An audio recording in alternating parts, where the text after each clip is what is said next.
حضرت عثمان غنی رضی اللہ تعالیٰ عنہ اسلام کے تیسرے خلیفہ، داماد رسول اور جامع قرآن تھے۔ عثمان غنی سابقین اسلام میں شامل اور عشرہ مبشرہ میں سے تھے۔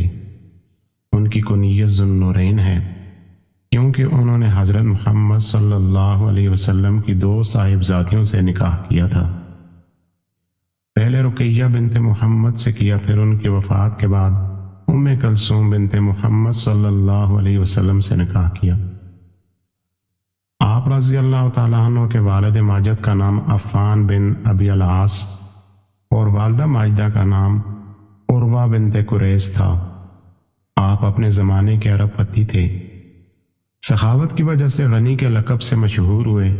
فروغ اسلام اور استحکام دین کے لیے اپنی دولت کو بے دریغ نچھاور کیا۔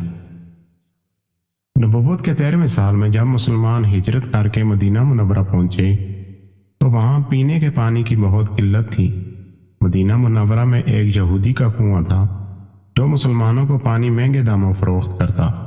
اس کنویں کا نام بئر روما یعنی روما کا کنواں تھا، اور پریشانی کے عالم میں مسلمانوں نے رسول اللہ صلی اللہ علیہ وسلم سے فریاد کی۔ اللہ کے نبی صلی اللہ علیہ وسلم نے فرمایا، کون ہے جو یہ کنواں خریدے اور مسلمانوں کے لیے وقف کر دے؟ ایسا کرنے پر اللہ تعالیٰ اسے جنت میں چشمہ عطا کرے گا۔ حضرت عثمان بن عفان رضی اللہ تعالیٰ عنہ اس یہودی کے پاس گئے اور کنواں خریدنے کی خواہش کا اظہار کیا۔ کنواں چونکہ منافع بخش آمدنی کا ذریعہ تھا، اس لیے یہودی نے اسے فروخت کرنے سے انکار کر دیا۔ تو حضرت عثمان رضی اللہ تعالیٰ عنہ نے یہ تدبیر کی کہ پورا کنواں نہ سے ہی آدھا کنواں فروخت کر دو۔ آدھا کنواں فروخت کرنے پر ایک دن کنویں کا پانی تمہارا ہوگا اور دوسرے دن میرا ہوگا۔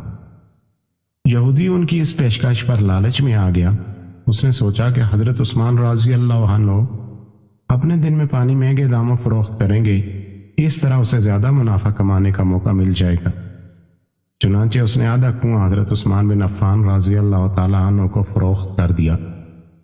سیدنا عثمان غنی رضی اللہ عنہ نے وہ کنواں اللہ کی رضا کے لیے وقف کر کے اپنے دن مسلمانوں کو کنویں سے مفت پانی حاصل کرنے کی اجازت دے دی۔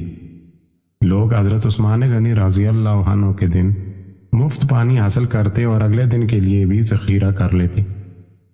یہودی کے دن کوئی بھی شخص پانی خریدنے نہ جاتا۔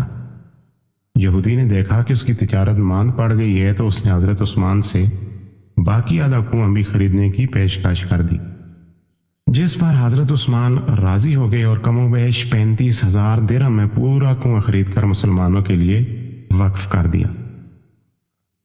جنگ تبوک کا واقعہ ایسے وقت میں پیش آیا جب مدینہ منورہ میں سخت قحط تھا اور عام مسلمان بہت زیادہ تنگی میں تھے، یہاں تک کہ درختوں کے پتے کھا کر گزارا کرتے تھے۔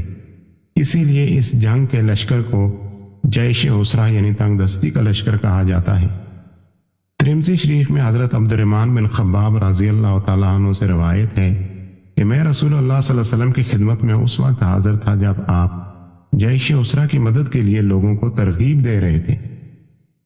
حضرت عثمان غنی آپ صلی اللہ علیہ وسلم کا پرجوش خطاب سن کر کھڑے ہوئے اور عرض کیا، یا رسول اللہ صلی اللہ علیہ وسلم میں 100 اونٹ سامان کے ساتھ اللہ تعالیٰ کی راہ میں پیش کروں گا۔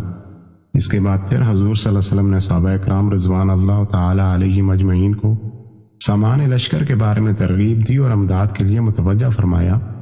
تو پھر حضرت عثمان غنی رضی اللہ تعالیٰ عنہ کھڑے ہوئے اور عرض کیا، یا رسول اللہ صلی اللہ علیہ وسلم میں 200 اونٹ مع ساز و سامان اللہ کی راہ میں نظر کروں گا۔ اس کے بعد پھر رسول کریم صلی اللہ علیہ وسلم نے سامان جنگ کی فراہمی کی طرف مسلمانوں کو رغبت دلائی۔ پھر حضرت عثمان غنی رضی اللہ تعالیٰ عنہ کھڑے ہوئے اور عرض کیا، یا رسول اللہ صلی اللہ علیہ وسلم میں 300 اونٹ سامان کے ساتھ اللہ تعالیٰ کی راہ میں حاضر کروں گا۔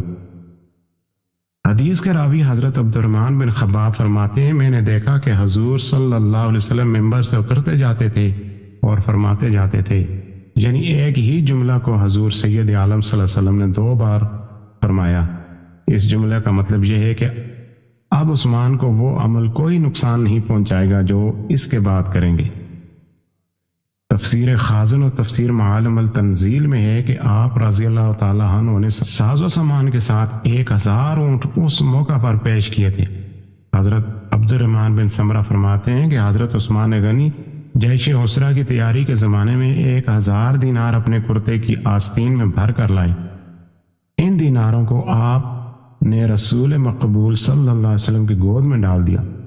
راوی حدیث حضرت عبد الرحمن بن سمرہ فرماتے ہیں میں نے دیکھا کہ نبی کریم صلی اللہ علیہ وسلم ان دیناروں کو اپنی گود میں الٹ پلٹ کر دیکھتے جاتے تھے اور فرماتے جاتے تھے، یعنی آج کے بعد عثمان کو ان کا کوئی عمل نقصان نہیں پہنچائے گا۔ سرکار اقدس صلی اللہ علیہ وسلم نے ان کے بارے میں اس جملے کو دوبارہ فرمایا۔ مطلب یہ ہے کہ فرض کر لیا جائے کہ اگر حضرت عثمان غنی سے کوئی خطا واقع ہو تو آج کا ان کا یہ عمل ان کی خطا کے لیے کفارہ بن جائے گا۔ تفسیر خازن و تفسیر معالم التنزیل میں ہے کہ جب حضرت عثمان غنی نے جیش عسرہ کی اس طرح مدد فرمائی کہ 1000 اونٹ ساز و سامان کے ساتھ پیش فرمائے اور 1000 دینار بھی چندہ دیا، اور حضرت عبد الرحمن بن عوف نے صدقہ کے 4000 درہم بارگاہ رسالت صلی اللہ علیہ وسلم میں پیش کیے تو ان دونوں حضرات کے بارے میں یہ آیت کریمہ نازل ہوئی۔ ترجمہ: جو لوگ اپنے مال کو اللہ تعالیٰ کی راہ میں خرچ کرتے ہیں، پھر دینے کے بعد نہ احسان رکھتے ہیں اور نہ تکلیف دیتے ہیں، تو ان کا اجر و ثواب ان کے رب کے پاس ہے، اور نہ ان پر کوئی خوف طاری ہوگا اور نہ وہ غمگین ہوں گے۔ اللہ تعالیٰ سے دعا ہے، یا اللہ ہم سب کو حضرت عثمان غنی رضی اللہ عنہ کے نقش قدم پر چلا، آمین۔